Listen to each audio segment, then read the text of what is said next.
बाबा हम सबको एक बहुत अच्छा ये टाइटल देते हैं कि आप बच्चे खुशी के देवता हो और खुश रहने की बड़ी अच्छी विधि बताते हैं। कोई भी कार्य करो तो बाबा को अपना साथी बना करके रहो। जब वो साथ है, वो कराने वाला कर रहा है, अपने आप सब कुछ करन करावनहार बन के करा रहा है, तो आप बच्चे कभी भी अपनी खुशी गायब नहीं करो।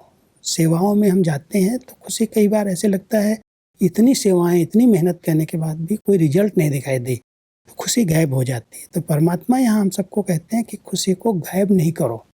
खुशी आपकी जितनी बढ़ती जाएगी और जो संबंध संपर्क में आएगा, उसको भी खुशी का दान दो, उसको विधि बताओ किस प्रकार से खुश रहा जा सकता है। जी। कोई भी कार्य है, कोई भी बोझ है, बाबा को अर्पित कर दो, बाबा को दे दो, तो बाबा करा लेगा वो कार्य और आप हल्के हो जाएंगे, खुश रहेंगे।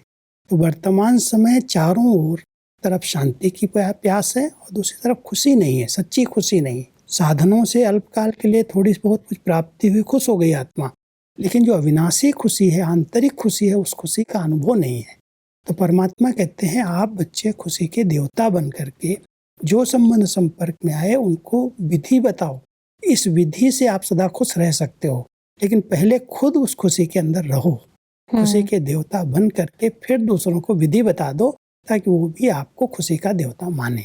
जितना आत्मा के अंदर ये स्मृति रहती है कि मैं कोटों में कोई, कोई में भी कोई, भगवान की चुनी हुई आत्मा हूँ, अंदर से जितना ख्याल रहता है, स्मृति में रहता है, उतना चेहरे पर वो खुशी दिखाई देती है कि जिसको सारी दुनिया पुकार रही है, ढूंढ रही है, वो बाबा मेरा बन गया, वो मेरे साथ रहता है, वो मेरे सब कार्य कर लेता है। तो आत्मा जितना खुश रहेगी, तो परमात्मा यहाँ बहुत अच्छी सेवा की एक विधि बता रहे हैं। जैसे खुशी लेने के लिए कोई सेंटर पर आते हैं, शांति लेने के लिए सेंटर पर आते हैं, ऐसे आपके चेहरे चलते फिरते सेवा केंद्र बन जाएंगे। बिल्कुल। चलते फिरते म्यूजियम बन जाएंगे। आपको जो देखेगा कि इतने अशांत वातावरण के बीच में, इतने दुख के वातावरण में ये कितने खुश रहते हैं। तो आपका खुशनुमा चेहरा, शांत स्वरूप स्थिति वाला खुशनुमा चेहरा अपने आप सेवा करेगा। तो आपका चेहरा सेवा केंद्र बन जाए और आने वाली आत्माओं को खुशी का अनुभव कराए। परमात्मा कहते हैं ये बहुत अच्छी सेवा का साधन है, क्योंकि वर्तमान का आधार ही भविष्य है। जी।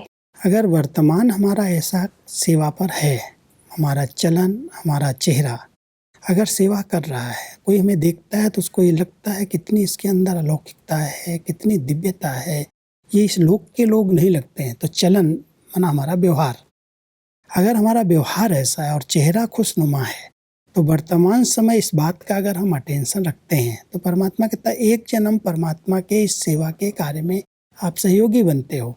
चलन चेहरे से सेवा करते हो, व्यवहार से सेवा करते हो, आधा कल्प तक, 21 जन्म तक आपको कुछ भी करना नहीं पड़ेगा, आराम से खुशी में रहेंगे, मौज में रहेंगे।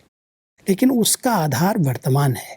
तो वर्तमान समय कितना हम बाबा के कार्य में मददगार बनते हैं, कितना हम सेवाधारी बन करके रहते हैं, उसके आधार से हमारा भविष्य 21 जन्म तक बिल्कुल निर्विघ्न बहुत खुशी में व्यतीत होता है। यानी सेवा भी जो हम करते हैं उसमें विशेष हम ध्यान दें अपनी स्थिति पर, चेहरा और चलन, जी, जिसमें हमारी स्थिति आ जाती है, हमारा व्यवहार भी आ जाता है, और हमारा ये चेहरा तभी दर्पण बनता है जब अंदर की स्थिति अच्छी है। जी। अगर अंदर की स्थिति में डगमग है तो चेहरे पर कोई ऊपर कितना देर खुश रह सकता है।